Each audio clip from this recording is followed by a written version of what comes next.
Buenos días a todos. Seguimos acá en verificación y validación de software, clase número 7. Y repasando lo que hicimos en la última clase, que hablamos de testing de caja negra, y después pasamos a hablar de testing de caja blanca, y con caja blanca hablamos de los grafos de flujo de control, que nos daba un orden sobre el cual nosotros podíamos recorrer nuestro código. De alguna forma organizar cómo íbamos a recorrer nuestro código para tener distintos tipos de cubrimiento. Y hablamos, vimos, describimos distintos criterios de cubrimiento para los grafos de flujo de control. Y terminamos la clase hablando de evaluación y ejecución simbólica. ¿Sí? Hablábamos de esta idea de poder razonar más allá del cálculo computacional. ¿Sí? Porque lo que habíamos dicho es que el razonamiento es mucho más general en su análisis que el simple cálculo. Entonces, a partir del razonamiento nosotros podemos derivar más conclusiones de las que podríamos hacer desde el simple cálculo. Recuerden que teníamos este ejemplo, que si yo razonaba cómo se estaba operando en esta operación, yo podría decir que el resultado siempre tenía esta forma. Y si yo hago un cambio en el código, puedo razonar cómo eso sí afecta el resultado que voy a tener. ¿Y de qué me sirve esto? Bueno, pensemos en cómo estamos planteando la forma de hacer testing. Nosotros decimos, tengo una función, quiero testearla. ¿Qué es lo que hacemos? Y bueno, elijo un conjunto de datos, 1 por ejemplo, 2, y voy a comparar lo observado de ejecutar la función sobre 2 de lo esperado de ejecutar la función sobre 2. Y ahí veo si da igual o no. Si lo observado es igual a lo esperado, funciona para 2, y esto simplificándolo mucho, y si funciona para 2, asumimos que funciona para todos los n's. O sea, hay una parte, hay una especie de salto de fe que hacemos, donde decimos, bueno, si funcionó para 2, asumimos que funciona para todos. No es el mejor ejemplo de testing, pero en general eso es lo que hacemos con testing. El razonamiento sobre el cálculo me permite a mí evitar ese salto de fe y tener mucha más seguridad en lo que hago. Porque si en vez de probar para 2, yo pruebo para un n, ¿sí? Yo digo, en vez de ser 2, ¿qué pasa si yo pongo un n? Y ahí vemos que la salida es n por 2 al cubo. ¿Y era eso lo que tenía que hacer la operación? Sí, perfecto, ya está. Porque si yo demuestro que funciona para un símbolo, entonces estoy seguro que va a funcionar para cualquier valor que yo le dé a ese símbolo. ¿Se entiende de lo que estoy hablando? El símbolo me permite a mí generalizar. Hablar de un n sale mucho más fácil. Obviamente que esto es muy fácil de ver, espero yo, cuando estamos haciendo operaciones matemáticas. Porque si la salida realmente es n por 2 al cubo, y muy probablemente lo que está pasando por dentro es que se está haciendo esa operación matemática, entonces es fácil de representar.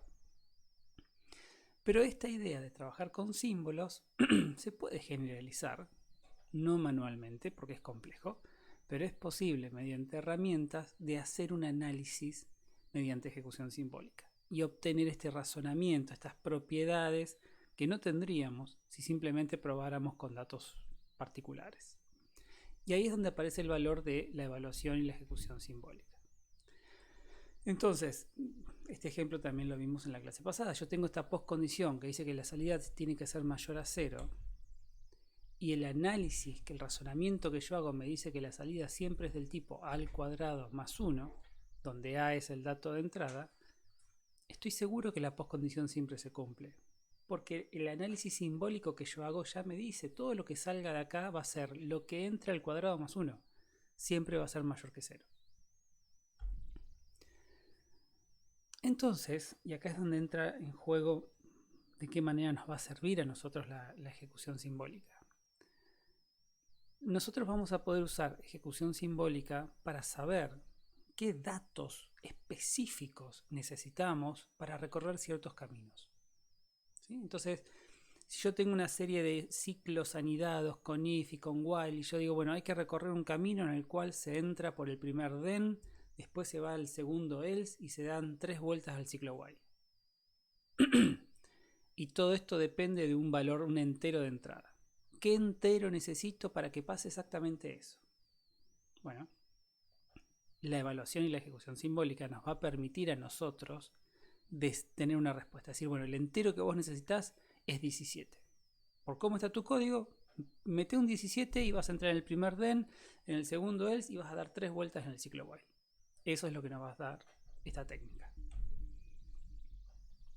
Y también sirve, como ya lo hemos visto, para determinar la relación que existen entre los valores ingresados y lo que produce la ejecución de mi función. Entonces, si yo tengo, vamos a poner el puntero. Yo tengo esta operación donde claramente acá se está leyendo un i, se lee un a y se hace esta operación. Y yo quiero saber, bueno, ¿qué pasa si yo voy por el else? ¿Cómo se modifican los valores simbólicamente si yo voy por el else? Y el a nunca se... El a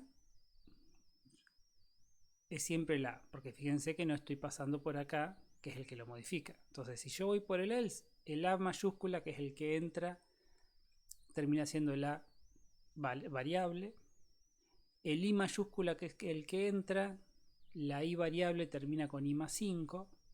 Y el x, ¿sí?, que es un valor que se calcula, termina siendo con este valor.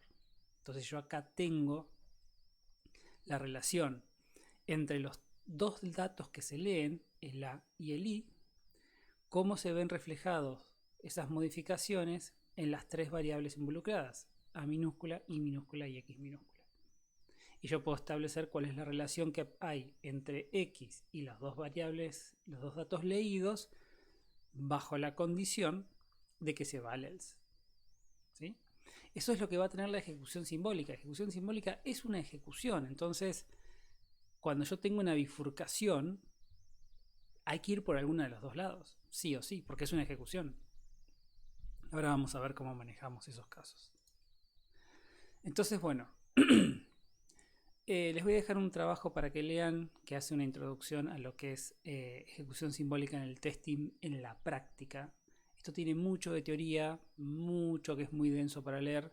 Este paper no es tan denso. Entonces, nosotros vimos los cubrimientos sobre el grafo de flujo de control y vimos que obteníamos conjuntos de caminos, nuestro conjunto T.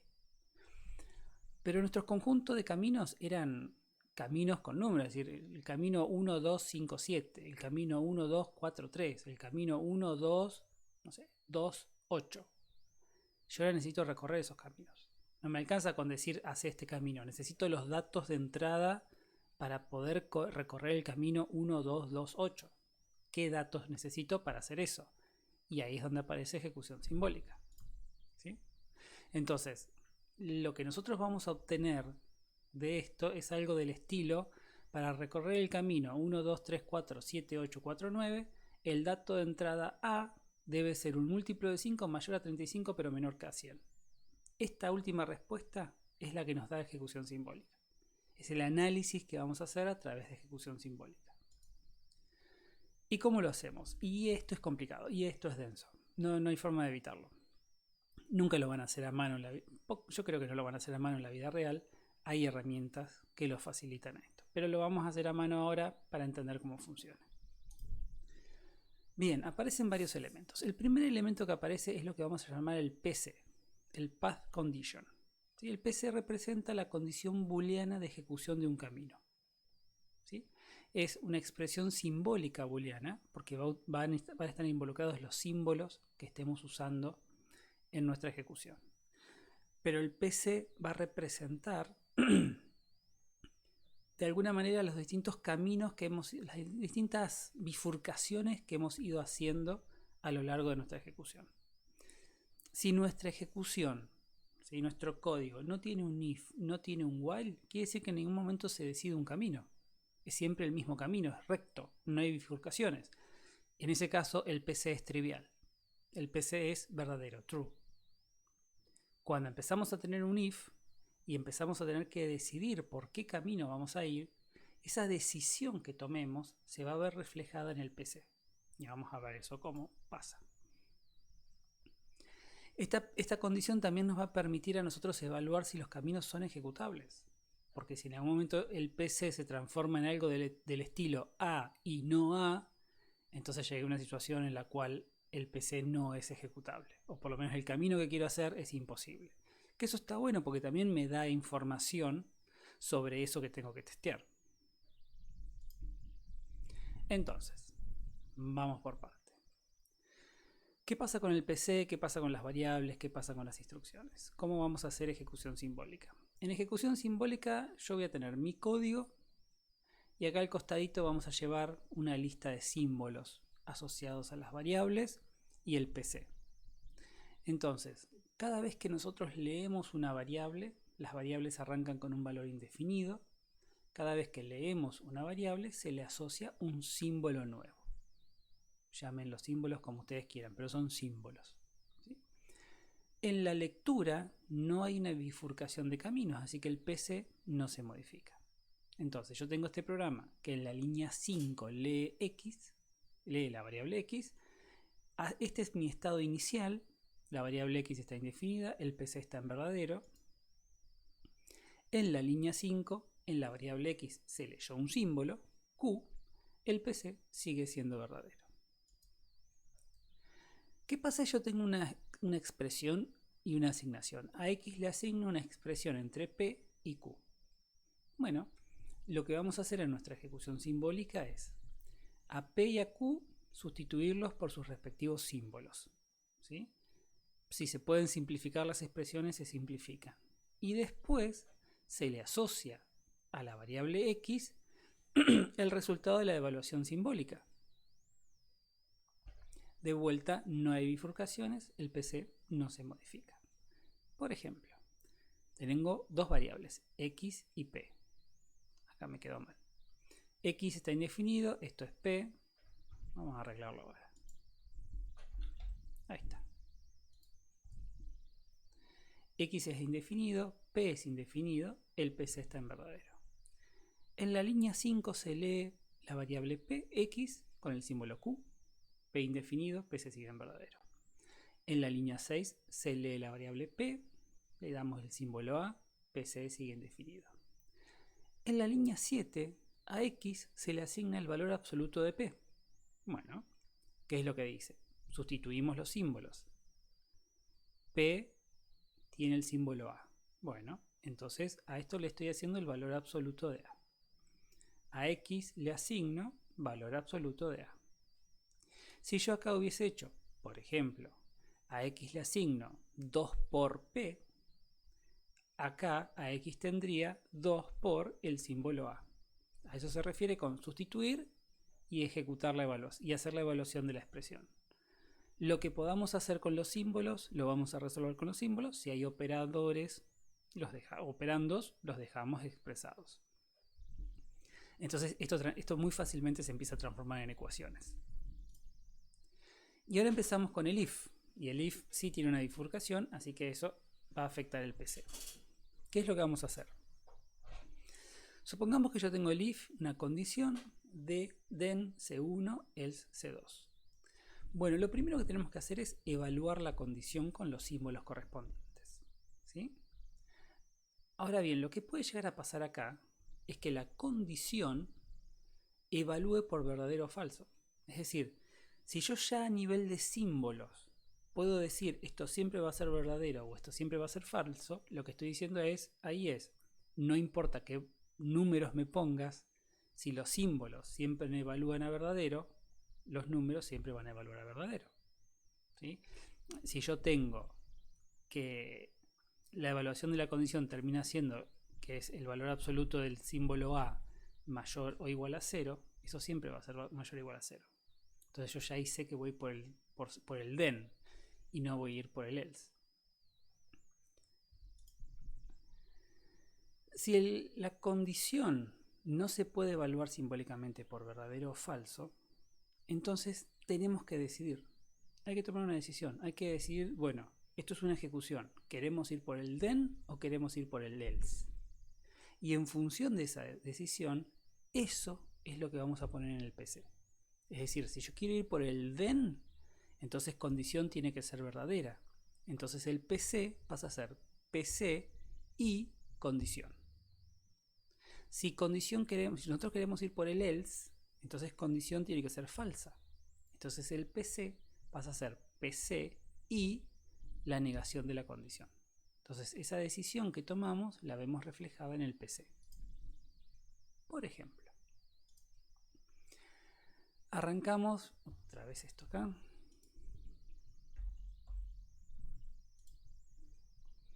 Arrancamos con X y P indefinidos, el PC en verdadero. Leo X y leo P. Asigno un símbolo a X, asigno un símbolo a P. A P le asigno el valor absoluto de P. Eso sí quiere decir que si P era A, ahora P pasa a ser el valor absoluto de A. Si X es mayor o igual a 0, es lo que vamos a ver ahora, ¿sí? Perdón, me falté la 8. A X le asigno P, eso quiere decir que P era el valor absoluto de A, ahora X es el valor absoluto de A. ¿Qué pasa con la condición 9? Bueno, evalúo la condición. Lo primero que tengo que hacer es reemplazar variables por símbolos. X mayor o igual a A. Entonces, si la variable X tenía el símbolo, el valor absoluto de A siempre va a ser mayor o igual a 0. Esto siempre va a dar verdadero. De nuevo, como el razonamiento lo estoy haciendo a nivel de símbolos, que es más general que los valores, si esto siempre es verdadero, cualquier valor que yo ponga acá, esto siempre va a ser verdadero. ¿Está bien? Entonces acá lo que estamos diciendo es, fíjense que el A vino por P. No importa lo que yo lea en P, el número que yo lea en P no importa, siempre voy a terminar entrando en el DEN. ¿Sí? Ese es el razonamiento que hacemos con la evaluación y ejecución simbólica. Ahora cambiémoslo. Fíjense que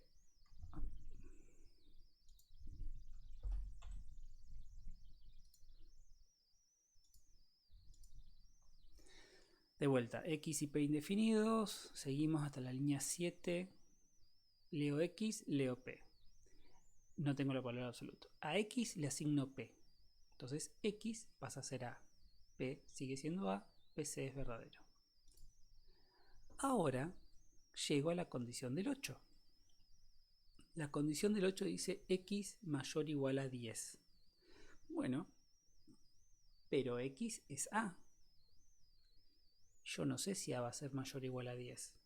No puedo afirmar si esto va a ser verdadero o falso. Por lo tanto, tengo que tomar una decisión. ¿Qué quiero ejecutar? ¿El then o el else?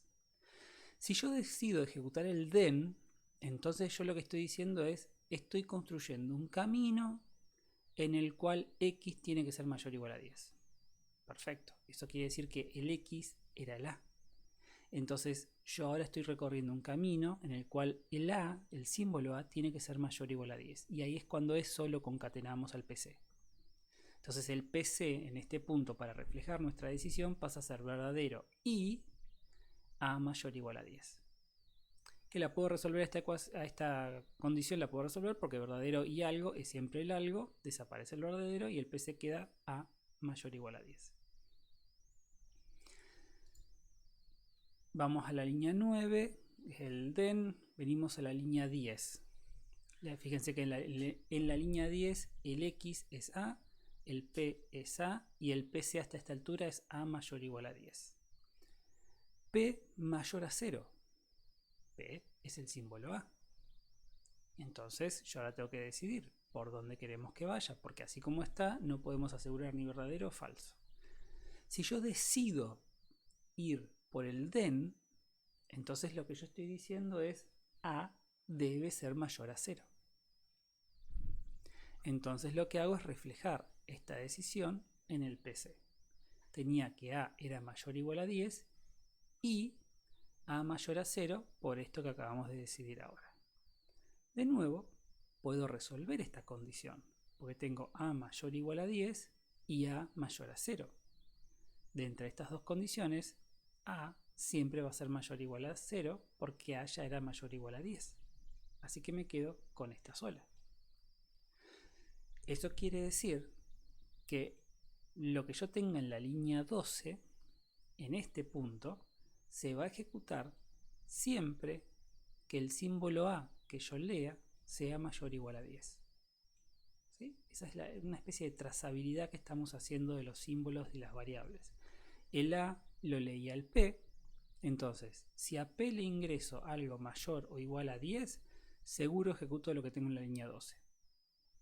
Y el X no importa. Entonces, todo lo que vimos antes, los criterios de cubrimiento nos permiten obtener caminos, pero no nos dan los datos para recorrer esos caminos. Ejecución simbólica nos da esos datos. ¿Sí? Fíjense. Teníamos este grafo. Leo dos variables, básicamente el cálculo de la división, que tiene este grafo de flujo de control. Bloque de código, un while, mientras sea verdadero doy la vuelta, cuando es falso salgo, imprimo y termino. Si hacemos cubrimiento de comandos, tengo que visitar todos los nodos. Fíjense que este camino, 4, 8, 9, 8, 12, 14. Un solo camino me satisface el criterio de cubrimiento de comandos. Eso es una sola vuelta al ciclo while. Perfecto. Ahora yo necesito los datos para poder hacer eso. O sea, necesito leer un X y un Y para que me hagan una sola vuelta al ciclo while, ni 0 ni 2, una sola y termine. Bien, paciencia que esto no es fácil. Mis variables son X, Y, quote y rem. Estas arrancan indefinidas y el PC arranca en verdadero. ¿Sí?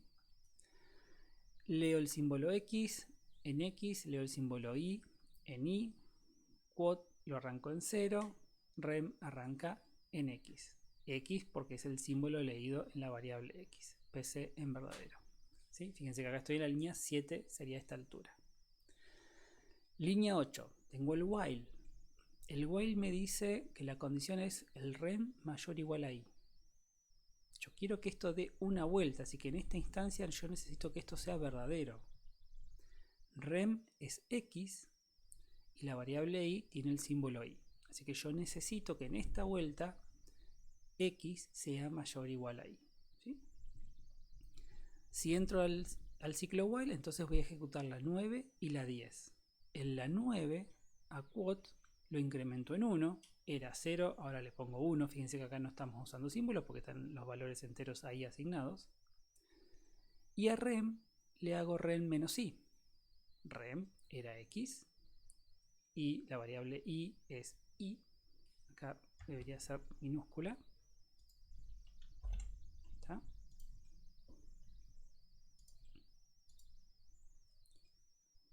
Hago x menos i. Esa es la línea 10. ¿Qué va a pasar ahora? Ahora el ciclo while vuelve a la línea 8. Pero en este punto nosotros queremos dar una sola vuelta. Así que en esta instancia yo lo que necesito es que esta condición booleana sea falsa. ¿Está bien? Entonces yo lo que necesito es que rem mayor o igual a i dé falso. Vuelvo a evaluar simbólicamente esta condición booleana. Esto es rem. Rem ahora es x menos i. X menos i, acá está. Y la variable i lo que contiene, ¿dónde está que ya me perdí? Es el símbolo i. Vamos a ajustar esto.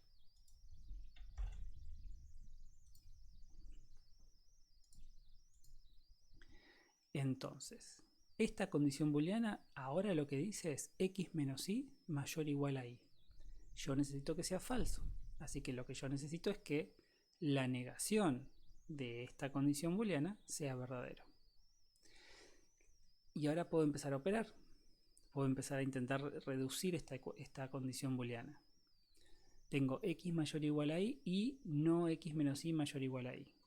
Esto me queda, paso el i sumando, me queda esto mayor o igual a y, a 2 por i.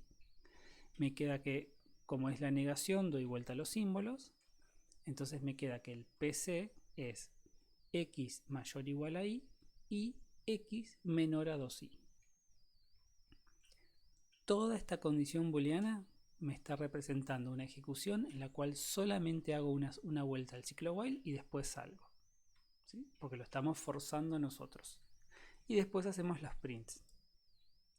Entonces, este camino, el camino que analizamos con criterio de cubrimiento de comandos, se recorre cuando yo puedo satisfacer este PC, x mayor a y y x menor a 2 por y. Si yo encuentro dos enteros que satisfagan esta condición, ya está. 5 y 3 logran eso. Entonces ahora sí finalmente tengo números, parámetros de entrada para recorrer el camino que yo descubrí que tengo que recorrer para satisfacer el criterio de cubrimiento que yo decidí utilizar bajo el modelo de grafo de flujo de control. Esto nadie lo hace a mano. Hay un montón de herramientas y plugins para hacerlo. Se pueden chusmear, por ahí podemos llegar a probar alguno de todos estos. Entonces, el ciclo de vida completo del testing de caja blanca sería: tenemos nuestro modelo de cubrimiento. El modelo viene asociado con nuestro modelo de testeo. Nuestro modelo viene asociado a un criterio de cubrimiento. A partir del criterio de cubrimiento, seleccionamos el conjunto de caminos que satisface el criterio de cubrimiento que queremos satisfacer. Hacemos ejecución simbólica sobre los caminos del punto 2 para determinar el PC correspondiente. Con ese PC, el punto 4 es buscar los datos que satisfagan esos PCs. Y finalmente, una vez que tenemos los datos, ejecutamos todos nuestros tests con esos datos. Entonces, podemos, cuando hacemos testing de caja blanca basándonos en grafo de flujo de control, más lo que es ejecución simbólica, podemos detectar caminos no ejecutables, condiciones que provocan la ejecución de ciertos caminos, qué relación hay entre la entrada y la salida, relaciones entre las mismas entradas, y podemos llegar a generamos los datos que provocan la ejecución de ciertos caminos. Ahí está el valor que tiene la ejecución simbólica. Ahora bien, yo les decía al principio, esto es todo, acá hay mucho de trade-off, de balanza. Algo es fácil de usar, quizás no sea lo mejor para usar. Algo es muy bueno para usar, seguro es muy complicado de usar. Un grafo de flujo de control, que parece ser algo muy útil, y es útil, tiene sus desventajas. Hay situaciones que no se representan tan bien en un grafo de flujo de control. No imaginemos el código porque sería complicado, pero imaginemos un grafo de flujo de control de esta manera. El grafo de flujo de control, como su nombre lo indica, busca analizar el flujo de control. O el testing se enfoca en las cuestiones derivadas del flujo de control. Pero lo que no considera es esta situación. Imaginemos que tenemos una variable x, ¿sí? Una variable x que en este grafo de flujo de control se utiliza dando toda esta vuelta acá, pero solamente acá. Después de todo esto, nadie hace nada con la variable x. Entonces lo que alguien pensó fue, bueno, pero por ahí, si la variable x es una variable importante, y una vez que yo me aseguré que acá todo se hizo bien con la variable x, por ahí esto no es tan importante. Por ahí acá ya una vez que salí de este ciclo ya me quiero ir y no hace falta que testemos todas las condiciones, todas las vueltas, porque no es relevante desde el punto de vista de la variable x. Flujo de control ignora el uso de las variables. Desde el punto de vista de flujo de control, en realidad las variables no importan, lo que importan son los ciclos while, los if y nada más. Existe otra alternativa que se llama el análisis de flujos de datos, que también trabaja en función de grafos, pero esta vez se enfoca en cómo las variables son utilizadas. Esto es la versión dinámica del análisis de flujo de datos que habíamos hecho en la versión estática, ¿sí? ¿Se acuerdan que hacíamos el def, el use, que una variable se definía, se usaba para cálculo, se destruía? Y eso lo analizábamos estáticamente. Bueno, ahora eso mismo lo vamos a poder usar para hacer testing dinámico, ¿sí? De eso se trata análisis de flujo de datos, que también genera un grafo que se llama el grafo de definición y uso, el def use. Básicamente acá lo que estamos diciendo, parecido a lo que dijimos antes, es que una variable x puede ser usada en tres situaciones diferentes. Para asociarle un valor, a x le asigno algo. Para usarla como parte de un cálculo, en la que está a la derecha de una asignación, o para tomar una decisión cuando el x está dentro de un condicional. Estos tres estados en los cuales puede usarse una variable me van a permitir a mí crear un grafo, ¿sí? Esta definición se llama el def de x o la definición de x. Este tipo de uso de cálculo se llama el CUse de x. Y este tipo de uso de decisión o de predicado se llama el PUse de x. ¿Sí? Entonces tenemos para una variable, y esto es lo que pasa acá, exactamente igual a como pasaba con el análisis estático. Hacemos análisis o testing desde el punto de vista de una variable. Siempre va a ser hablando de una variable. Para una variable x puede ser usada en tres situaciones diferentes: el def, el CUse y el PUse. Estos tres estados o tres situaciones de una variable los vamos a usar para crear grafos, ¿sí? Los nodos del grafo son bloques, cada bloque está formado por una secuencia de sentencias, de tal forma que al ejecutarse la primera, se ejecutan las siguientes. Es decir, no hay estructuras de control dentro de un bloque. Si yo tengo esto que tengo acá, fíjense que a x le asigno 1, a y le asigno f de x, tomo una decisión, esto se representa de esta manera. ¿Sí? La 1, la 2 y la 3 es un bloque, la 5 por un lado, la 7 por el otro. Y acá es parecido al grafo de flujo de control. Y acá lo que vamos a hacer, o vamos a generar nuestros casos de test en función de dónde se estén usando las variables. Si hay ciertos subcaminos donde nadie está usando la variable a la cual estoy analizando ahora, ese subcamino a mí no me interesa. ¿Sí?